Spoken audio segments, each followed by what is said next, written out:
জুবিন গাৰ্গৰ অনাকাংক্ষিত মৃত্যুৰ এমাহ সম্পূৰ্ণ হ'ল। হুকত ম্ৰিয়মান হৈ আছে জুবিন গাৰ্গৰ অনুৰাগী। সোণাপুৰৰ জুবিন ক্ষেত্ৰত প্ৰতিদিনেই ভিৰ অজস্ৰ অনুৰাগীৰ। প্ৰাণৰ শিল্পীগৰাকীক শ্ৰদ্ধাঞ্জলি জনাবৰ বাবেই গুৱাহাটীলৈ জুবিন ক্ষেত্ৰলৈ খুদ বৈছে গুৱাহাটীকে ধৰি বিভিন্ন প্ৰান্তৰ পৰা হাজাৰ হাজাৰ ৰাইজৰ। দিনে নিশাই লোকাৰণ্য হৈ পৰিছে জুবিন ক্ষেত্ৰ। জুবিন ক্ষেত্ৰৰ সমবেত হৈ আপোন শিল্পীগৰাকীৰ প্ৰতি শ্ৰদ্ধা জ্ঞাপন কৰিলে ৰাজ্যৰ বিভিন্ন প্ৰান্তৰ পৰা অহা হাজাৰ হাজাৰ জনতাই। জুবিন ক্ষেত্ৰৰ প্ৰায় সমস্যৰে বিচাৰিলে জুবিন গাৰ্গৰ ন্যায়। আমাক তাৰে কিছু পৰিৱেশ দেখুৱাব সোণাপুৰৰ সাংবাদিক কমল কৃষ্ণ ডেকাই। হয়, জুবিনবিহীন আজি ৩২টা দিন আৰু এই ৩২টা দিনতো কিন্তু এই যে সোণাপুৰৰ যি জুবিন ক্ষেত্ৰ, সেই জুবিন ক্ষেত্ৰত কিন্তু আজিও অনুৰাগীৰ ভিৰ আমি দেখিবলৈ পাইছোঁ। মই সেই দৃশ্য দেখুৱাম, ভিডিঅ' জাৰ্নেলিষ্টক সেই দৃশ্য দেখুৱাবৰ কাৰণে অনুৰোধ কৰিছোঁ।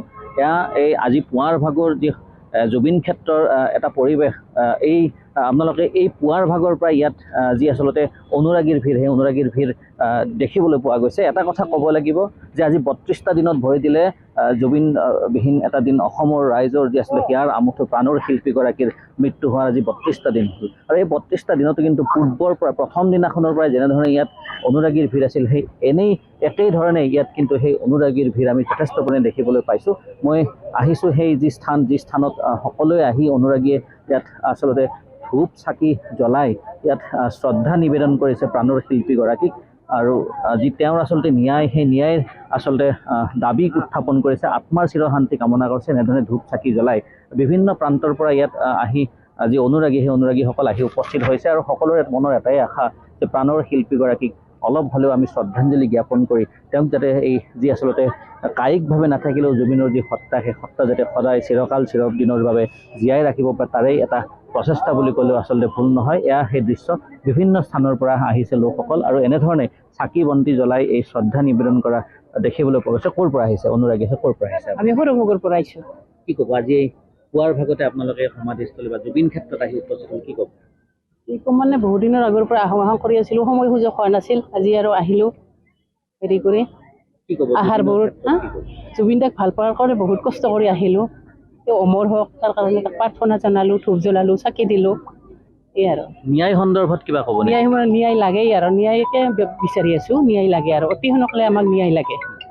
এইটোৱে আৰু জুবিন দাই যাতে ন্যায় পায়, তেনেহ'লে ভগৱানৰ ওচৰত আৰু প্ৰাৰ্থনা 17 বাৰ অশেষ কৰিছোঁ, 100 বাৰ প্ৰাৰ্থনা কৰোঁ জুবিন দাই যাতে ন্যায় পায়। হয়, অনুৰাগীৰ এয়া মন্তব্য যে সকলোৱে এটা কথাই উল্লেখ কৰে যে এনেধৰণে যি আচলতে ইয়াত আহে আৰু ধূপ চাকি জ্বলাই এটাই কথা মনত যে জুবিনক যি আচলতে মৃত্যুৰ ৰহস্য, সেই ৰহস্য আচলতে পোহৰলৈ আহিব লাগে আৰু ইয়াত যি আচলতে তেওঁৰ যি ন্যায়, সেই ন্যায় লাগে। ক'ৰ পৰা আহিছে আপুনি? আমি কি ক'ব আজিৰ এই দিনটোত আহি উপস্থিত হ'ল? কি ক'ব আপুনি? কি ক'ম তে আমাৰ জুবিন দাৰ মোৰ পৰা আঁতৰি গ'ল না, কিন্তু ন্যায় লাগে আৰু আমাকো জুবিন দাৰ কাৰণে। আমি ইমান দূৰৰ পৰা তেওঁ অস্থিখিনি চাব আহিছোঁ নহয়, ইমান দূৰৰ পৰা আমি কিয় আহিলোঁ? এটাই প্ৰশ্ন, আচলতে কিমান এজন মানুহক ভাল পালে এনেধৰণে জনস্ৰোতত পৰিণত হয় এটা ক্ষেত্ৰ, আৰু সেই একেটাই কথা যে আচলতে তেওঁৰ যি অস্থি, সেই অস্থিখিনিও যাতে আমি অকণমান কমল, আপোনাক এই মুহূৰ্তত ধন্যবাদ জ্ঞাপন কৰিছোঁ।